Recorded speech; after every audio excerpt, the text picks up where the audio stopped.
Hello les gens, asseyez-vous, on va parler. Le LCDLS, c'est l'occasion d'aborder des sujets divers et de revenir sur les news gossip de la semaine. Cardi fête son anniversaire et gagne une villa. Lizzo gagne des critiques. Tyga et sa copine réagissent aux accusations de violence domestique. Fat Joe dit n'importe quoi. Le problème avec Nicki Minaj. Le pire, le meilleur de la semaine et bien plus encore, c'est maintenant. Jingle.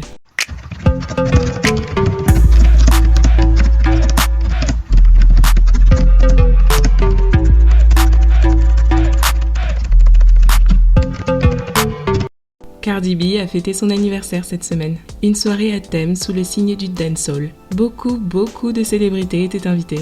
Chacun a montré ce qu'il savait faire. Normani a fait son grand écart, Megan a travaillé ses genoux, Quavo a eu la peur de sa vie. Bref, tout s'est très bien passé. C'était une vraie soirée dancehall. Même l'artiste Spice était là. Sean Paul, je crois pas qu'il était là, mais il a remixé Get Busy en incorporant le nom de Cardi dedans. Et pour finir, le cadeau. On sait qu'Offset et Cardi ont l'habitude de s'offrir des trucs extravagants. Mais là, la voiture, on a déjà fait. Les bijoux, on a déjà fait. Les sacs, pareil.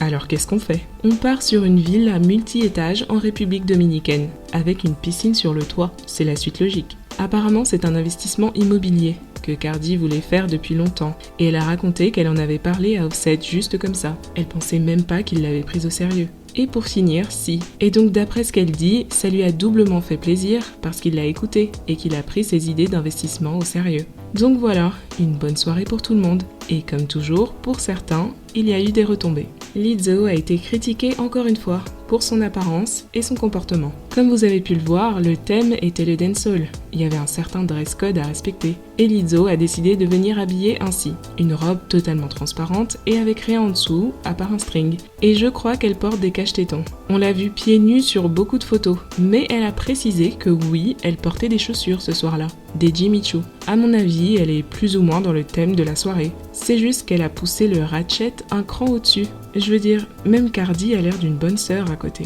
Bref, donc elle se pointe dans cette tenue, et puis elle poste une vidéo d'elle en train de twerker en nous fixant du regard. Voilà, donc là, comme vous savez, quand il s'agit de Lizzo, il y a toujours plusieurs écoles de pensée. La team body positive sincère, la team body positive qui se ment à elle-même, la team conservateur intègre, la team conservateur hypocrite qui la classe juste parce qu'elle est grosse, la team grossophobe qui s'assume, et la team qui en a juste marre de l'avoir pleuré, vendre ses singles puis recommencer son cirque.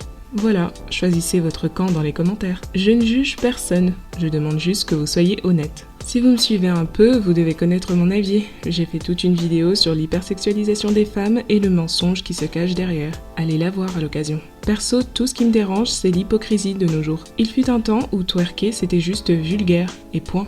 Et ça me posait pas de problème. Ça m'empêchait pas de kiffer mes clips de rap ou de moi-même twerker dans des soirées. Mais je savais ce que je faisais et pourquoi je ne passais pas mon temps à le faire. Mais maintenant, c'est synonyme de libération de la femme et de confiance en soi. On a littéralement donné les rênes du féminisme aux femmes les plus complexées ou les plus vénales qu'on a pu trouver sur Terre, pour qu'elles expliquent aux jeunes filles qu'elles ont besoin de twerker et se mettre toutes nues pour avoir confiance en elles. Et tout ça, bien sûr, n'a ni à voir avec la recherche de l'attention pour combler leurs failles narcissiques, ni le fait de vouloir chosifier son corps pour vendre. Bref, pour en revenir à Lizzo, tout comme par exemple pour Chloé ou pour Megan Thee Stallion, moi je suis d'avis qu'on la laisse tranquille. Perso, je trouve qu'à partir du moment où on a dit ce qu'on a à dire, une fois, deux fois, au bout d'un moment, il faut commencer à laisser les gens faire leur vie. Lizzo n'est pas obligée d'être d'accord avec les commentaires qu'on fait sur elle, et même si elle est d'accord, elle a le droit de paraître désespérée et en manque d'attention si elle le souhaite. Tout comme Chloé a le droit d'avoir l'air possédée, et Megan a le droit d'avoir l'air vulgaire et dépourvue de créativité. Je dis même pas ça pour les clasher. Tout ce que je viens de dire a beau être vrai, ça ne les définit pas entièrement en tant qu'artistes. Megan, Chloé et Lizzo restent très talentueuses malgré tout. Lizzo a répondu aux critiques dans un live Instagram, avec la même énergie que lors de l'anniversaire de Cardi. Bon, déjà pour ceux qui savent ce qu'elle a fait dans ce live, sachez qu'elle n'a pas fait que ça. Elle a aussi parlé, ok ? I'm not reading the comments specifically because I really don't have time to bring my vibration down with, negativity. But it's very funny to me that people are upset that I am wearing a see-through outfit or that I'm twerking in a see-through outfit. Like, this is disgusting. This is what's wrong with... Don't you have bills to pay? Don't you got mouths to feed, including your own. Don't you have a life to live? Don't you got shit to do? Go read the news, bitch. Before I read you, ho. The fuck? Why are you worried about me? And it be the same motherfuckers doing the most disgusting shit, like you're disgusting, bitch. Calling me disgusting, bitch. Let me do whatever the fuck I want to do. Remember when people minded their own fucking business? TBT to when people minded their own fucking business. Those were the days, boy. Where people could just wear what they want and there wasn't a motherfucking parade or conversation or commentary about it. And I'm not even mad. I'm just drunk and passionate because at the end of the day, this is not about me. Every time I speak my mind, people are always like, Lizzo's upset because people are mean to her. Bitch, I don't give a fuck if you mean to me. I'm rich, bitch, and I'm beautiful, and I have a beautiful family. Like, I'm good. I got friends who love me. I got an inner circle tighter than my motherfucking pussy, bitch. You think I'm worried about y'all? I'm not worried about y'all. I do this because y'all continually disrespect human beings like it's a sport, like it's something to do. Y'all disrespect people like it's like fucking changing your outfit. You disrespect people like it's ordering a meal at motherfucking McDonald's, bitch. Mais comme une action vaut 1000 mots, elle a décidé de twerker pour appuyer son argument. Là, comme vous la voyez, elle danse sur la chanson d'Adèle, une vraie folle. Et puis, comme les gens ne voulaient toujours pas comprendre son argumentaire, à la fin, en conclusion, elle n'a eu d'autre choix que de twerker avec le pantalon d'essai, pour que ça rentre bien dans les esprits. I just had a whole talk with y'all about minding the business that pays you. About being kind to one another and yourselves. And this is how you repay me? Y'all are fucking assholes. You know what? Bitch, just for that, y'all can kiss my ass again, ho. Kiss my ass, bitch. Kiss my ass, ho. Kiss my ass. Ok, Lizzo, on a compris. Kiss my ass, ho. Does it look good? It looks phenomenal. Come on now. Fuck y'all. Kiss my asshole. All right. Wait, was my pussy out? Wait. Oh, it wasn't. Good. Ah, the ghetto. The ghetto.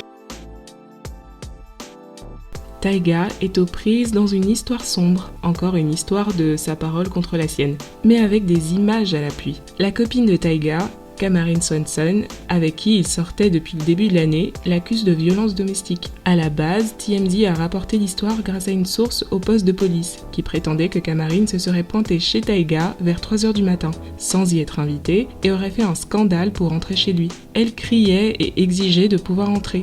TMZ rapporte encore que d'après Tyga et d'autres personnes présentes dans la maison, Camarine avait l'air droguée. Tyga l'a quand même laissé entrer et les cris ont continué. Il faut savoir qu'à ce moment-là, Tyga et Camarine étaient en phase de rupture dans leur couple. La police est venue, mais Tyga a d'abord refusé de les suivre. Il a dit qu'il viendrait au poste plus tard, de lui-même. Sauf que la version que TMZ nous a servie n'a pas du tout plu à Camarine. D'après elle, ce n'est pas du tout comme ça que l'histoire s'est passée.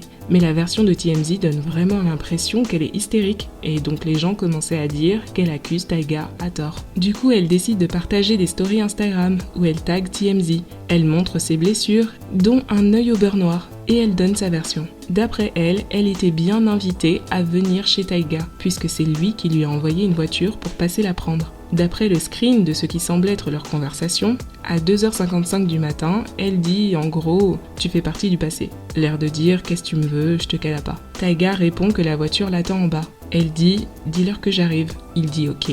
Elle dit encore « appelle-moi une voiture ». Il dit que la voiture est dehors. Ensuite, à 7h14, donc supposément après l'incident, il lui envoie des émojis tristes en disant que ça le blesse tellement. Et plus de 2 heures plus tard, elle répond « je n'arrive pas à croire que c'est ainsi que cela doit se terminer. Honnêtement, j'ai le cœur brisé et je ne pensais pas que tu étais capable de me faire ça. » Camarine poste ça en story. TMZ, je ne me suis pas pointée en criant et sans être invitée. Quand j'ai tenté de partir, il m'a physiquement agressée et il a refusé de me laisser partir pendant des heures. Je suis tellement embarrassée et j'ai honte de devoir en arriver là, mais je dois me défendre. TMZ, j'ai été émotionnellement, mentalement et physiquement maltraitée et je ne me cacherai plus. Pendant ce temps, Tyga était parti au poste de police comme c'était prévu. Il ressort ensuite libre et cette fois TMZ raconte que Tyga aurait été libéré sous caution pour $50 000. Sous la pression médiatique, Camarine refait encore une story pour expliquer pourquoi elle a décidé de parler publiquement de son agression. Mon intention n'a jamais été de parler publiquement de ça. Malheureusement, quelqu'un a donné une fausse version à TMZ en me faisant passer pour quelqu'un que je ne suis pas, en m'accusant de choses qui ne sont pas arrivées et que je n'ai pas faites. Cela étant, j'ai pris les choses en main et j'ai posté la vérité avec les preuves en taguant TMZ après qu'ils ont publié la fausse information. Je suis fière de moi pour avoir fait une déclaration et m'être défendue. Je suis contente d'avoir conscientisé les femmes qui peuvent vivre la même chose et j'espère motiver les autres à se battre pour eux-mêmes. Elle remercie tout le monde pour le soutien qu'elle a reçu. Quelques jours ont passé et maintenant Tyga a lui aussi fait une déclaration où il avoue tout. Non, je rigole. Il dit qu'il est innocent. Visiblement, TMZ a raconté n'importe quoi. Je veux que tout le monde sache que les allégations faites contre moi sont fausses. Je n'ai pas été arrêtée. Je me suis rendue moi-même au poste de police et j'ai coopéré. Je n'ai été inculpée pour aucun crime.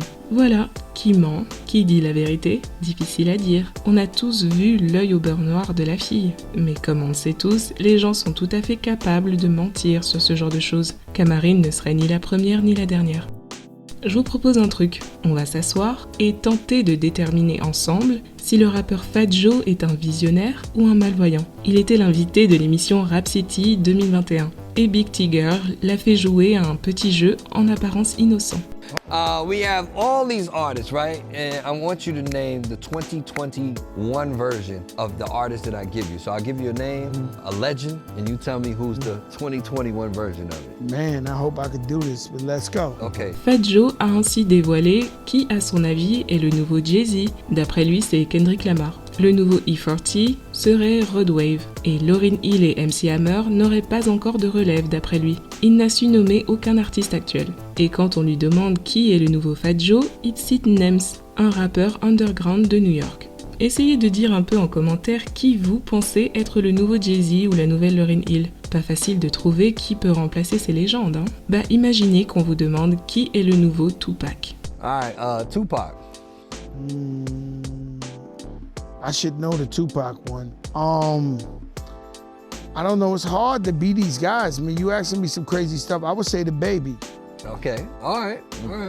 C'est dans des moments télévisuels comme celui-ci qu'on se rend compte à quel point la nouvelle génération d'artistes n'a pas d'envergure. Ou alors qu'on se rend compte qu'on vieillit car on devient limite réac. Bref, qu'est-ce que vous pensez du choix de Fat Joe ? En tout cas, il y en a au moins un sur cette terre qui était d'accord. Et c'est DaBaby. Bon, il a quand même reconnu que la comparaison est peu conventionnelle, en disant que les gars vont balancer leur iPhone au sol à cause de ça, Fat Joe. Tupac a bouleversé la culture et le hip-hop de manière intemporelle, et il ne lui a fallu que 5 ans de carrière pour le faire. DaBaby, lui, ça fait 2 ans qu'il a percé, et il fait déjà mal à la tête. Ça me rappelle quand Billboard a essayé de dire que Drake est le nouveau Michael Jackson. Non mais lol. Le public et les artistes de nos jours doivent vraiment laisser un peu de côté les chiffres de vente et les records de stream et commencer à s'intéresser un peu plus à ce qu'on appelle l'impact d'un artiste. Vous savez, le genre de choses qui traversent les générations. Ah mais donc vous pensiez que Nicki allait raconter ses bêtises sur IG Live avec Jessie, qu'elle allait se prendre sa claque de critique et qu'elle allait partir se cacher ou s'excuser ? C'est très mal la connaître. Assumer ce qu'on dit, ça peut vite passer pour de l'entêtement quand on dit n'importe quoi. Bon déjà, allez voir mes 2 vidéos pour comprendre toute l'histoire sur le clip de Jessie et les accusations de blackfishing, sur ses tensions avec son ancien groupe Little Mix, et puis sur Nicki Minaj qui a décidé de jouer les sauveuses de femmes blanches en détresse alors que personne ne l'avait sonné, et au détriment de toutes les femmes noires qui s'efforcent chaque jour de faire comprendre aux gens ce qu'est le blackfishing et en quoi c'est négatif. Voilà, donc après son live, sachez que Nicki a fait une vidéo toute seule, qu'elle a supprimée ensuite, où elle en rajoute une couche, cette fois en prenant s'il vous plaît les Kardashians comme exemple. Black people get on this shit every day and praise Kylie Jenner and Kim, all the girls and their family. And if you pull up a before and after of Kylie, her shade is probably like 20 shades darker now from how she looked as a kid. She has bigger lips now. She hangs out with black people. Is she blackfishing? No, I still commend her and compliment her and say, yes, bitch, you that bitch. Why you wasn't mad when I worked with y'all before? Why you wasn't mad that I didn't call out Jessie before when I was working with y'all as a group? Why wasn't there an uproar in the UK and the US before about her? Jessie has been selling millions and millions of records for the last decade. Why all of a sudden this uproar now? You know what I remember? When me and Bia's song came out, guess what they were saying about Bia? Ding, ding, ding. They were saying Bia was blackfishing. But they didn't say that when she just had the song out with Russ. I'm starting to see a pattern. Are you? I don't care. You can't steal my joy, and that's why y'all are really mad.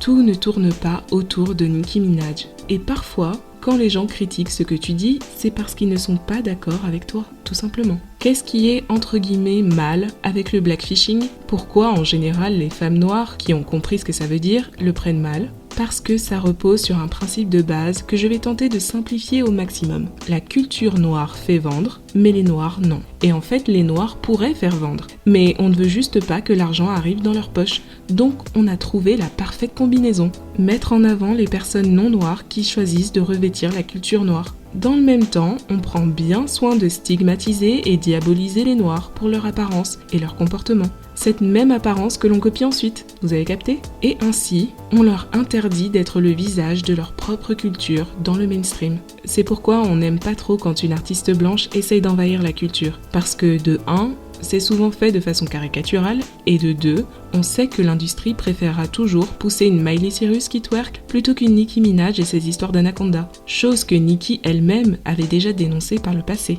La course est truquée, et il faut en avoir conscience. Quand une femme noire porte une perruque lisse, ou peu importe ce que vous associez à la soi-disant culture blanche, ce n'est pas la même chose que quand une femme blanche transforme son apparence pour avoir l'air noir ou racisé. Parce qu'elles ne le font pas pour les mêmes raisons, et elles n'obtiendront pas le même résultat. L'une se plie aux standards de beauté occidentaux pour ne pas être disqualifiée d'office, raison pour laquelle par exemple vous vous lissez les cheveux pour un entretien d'embauche, et l'autre le fait pour se créer du relief et sortir du lot parmi les autres blanches classiques de l'industrie. Ainsi, non seulement elle est qualifiée pour la course, mais en plus elle part avec 500 mètres d'avance. Alors que vous là, qui pensez être à égalité avec vos perruques lisses, vous partez quand même avec vos 500 mètres de retard. Et c'est quelque chose que ces artistes comme Jessie ou Iggy Azalea ou Miley Cyrus ou Danny Legg ont très bien compris. Pour certaines, ça a fonctionné plus que pour d'autres, car elles ne s'y sont pas forcément bien pris. Mais la stratégie derrière reste la même, et elle fonctionne encore aujourd'hui. Maintenant, gardez à l'esprit que c'est un spectre. Ce n'est pas qu'une question de noir versus blanc, car le colorisme et même le featureism entrent en jeu également. Du coup, en tant qu'artiste non noir, juste en changeant un peu tes attributs physiques, en bronzant, en mettant une perruque, en faisant une permanente, tu peux subtilement suggérer aux gens que tu n'es pas blanche, que tu viens d'une contrée exotique. Mais attention, un bon blackfishing reste toujours sur le fil, entre deux, car il faut toujours pouvoir battre en retraite et gaslight les gens quand on se fait prendre en disant le fameux « Mais voyons, je sais très bien que je suis blanche, j'aime juste le hip-hop ». Car il ne s'agit pas de mentir sur tes origines, il s'agit juste de suggérer. En général, celles qui mentent se font cancel, mais pour celles qui réussissent, c'est la gloire qui les attend. Nicki Minaj est une femme noire, une rappeuse noire, avec plus de 10 ans de carrière dans cette fameuse industrie. Je sais qu'elle est plus intelligente que ce qu'elle veut vous faire croire. Je sais qu'elle a un single à vendre et qu'elle est prête à dire n'importe quoi pour que les gens streament. Et c'est justement d'autant plus grave alors. Nicki Minaj sait très bien ce qu'est l'appropriation culturelle et les conséquences que ça a. Donc, je vais la laisser vous l'expliquer elle-même. I exceeded every expectation I think people had for a rapper. I think black women are held to higher standards. A lot of pop culture takes from black culture and oftentimes doesn't really say they got it from black culture. You know, magazines are acting like they're just being done for the first time because it's on a white woman's head or it's on a white woman's body. And you have to get used to living in a world that doesn't even acknowledge that you did certain things. Nicki Minaj va défendre ses soi-disant convictions uniquement quand ça l'arrange. D'abord, ça insulte Cardi B parce qu'elle écrit pas ses textes, parce qu'elle dit le N-word alors qu'elle est latina, parce qu'elle investit la culture noire en lui donnant une image caricaturale, et pour finir, ça va faire des sons avec 6ix9ine. La logique s'il vous plaît. Je suis désolée d'avance de donner cet argument-là, mais à un moment donné, c'est juste vrai. Elle a subi de la violence domestique. Elle a été aussi témoin de ça venant de son père toute son enfance. Et ensuite, elle justifie le fait de se marier avec un violeur. Ça se dit féministe. Oh, je suis une femme dans l'industrie, je suis une femme noire, les Grammys sont racistes, Joy Reid m'attaque sur le Covid alors que je suis noire. Mais ensuite, ça va défendre le blackfishing, Jessie Nelson et les Kardashians. Je sais pas dans quel monde elle vit pour penser que de manière générale, les noirs glorifient les Kardashians. Il y a littéralement une vidéo YouTube qui sort toutes les 5 minutes sur cette famille et l'appropriation culturelle. Et tout comme on drague les Kardashians, on va drague Jessie en fait. Et si elle est pas contente, c'est pareil. On peut débattre des circonstances du blackfishing de Jessie si elle veut, mais qu'elle ne fasse pas semblant de ne pas comprendre le concept. Car maintenant je sais, et vous savez, qu'elle fait semblant. Donc quand vous êtes là à dire « Nicki a raison, sachez que Nicki elle-même pense qu'elle a tort. Et c'est sans doute pour ça qu'elle a supprimé sa vidéo sur les Kardashians. Qui peut savoir? C'est pour ça aussi qu'elle a décidé de faire un live avec les Barbs. Sachez qu'il y a toute une portion de Barbs qui était franchement vénère contre elle par rapport à ce qu'elle a dit. Il n'y a pas que les haters qui l'ont critiquée. Du coup, Nicki a invité les Barbs à venir la rejoindre sur IG Live pour passer un entretien d'embauche. Est-ce qu'elle comptait vraiment engager quelqu'un? Je ne pense pas. Mais c'était divertissant. I don't bullshit. I don't BS. Work is work. I'm there to work. If you need me to do something, I'll get the job done. And you ain't gonna be into gossip? People, I will shut it down. Ooh. So if I hired 2 assistants and one of them was trying to get some gossip on the Lilo, what would you do? I would be like, that's irrelevant. I'll be like, let's focus on what we need to focus right now. Ooh. You need to get your music done. Ooh. Me? You need to go in the studio. You don't need to worry. You don't need to worry about them people. You get your work done on time. I will make sure that you get your project done on time. Because that's what I'm here for. That's right, Sachin. You are the truth. Yes. Thank you, Sach. Can I call you Sach? Yeah, you can call me that. Ensuite, elle a enchaîné avec d'autres lives. Et c'était chaque fois drôle. On peut dire ce qu'on veut, mais Nicki est vraiment marrante. C'est une vraie folle. Elle ne peut pas trop se permettre de rester dans la négativité en ce moment. Car bientôt, il y a la réunion des Real Housewives of Potomac. Nicki l'a présentée à la place de Andy Cohen. Et ça s'annonce épique. À la base, moi je suis plus Real Housewives of Atlanta. Mais comme en ce moment là-bas c'est la dèche, je vais peut-être faire un switch. À ce qu'il paraît, Nicki a la volonté de devenir présentatrice, d'avoir son propre talk show. On va voir comment elle s'en sort. Mais d'ici là, qui a abusé cette semaine? Entre vulgarité, violence et foutage de gueule en plein jour, qui mérite le titre prestigieux? Vous avez voté. Et un jour, quelqu'un a dit « Quand tu fais des trucs de clown, je vais devoir te traiter et te parler comme à un clown. » Nicki Minaj est le clown de la semaine pour avoir banalisé et nié l'existence du blackfishing. Tout ça pour vendre son single. On se retrouve la semaine prochaine pour un nouveau SCDLS. Vous pouvez voter dès le samedi dans l'onglet Communauté pour élire le clown de la semaine. Dites en commentaire ce que vous pensez de la vidéo et si vous êtes d'accord avec le résultat. Allez, on se parle en commentaire.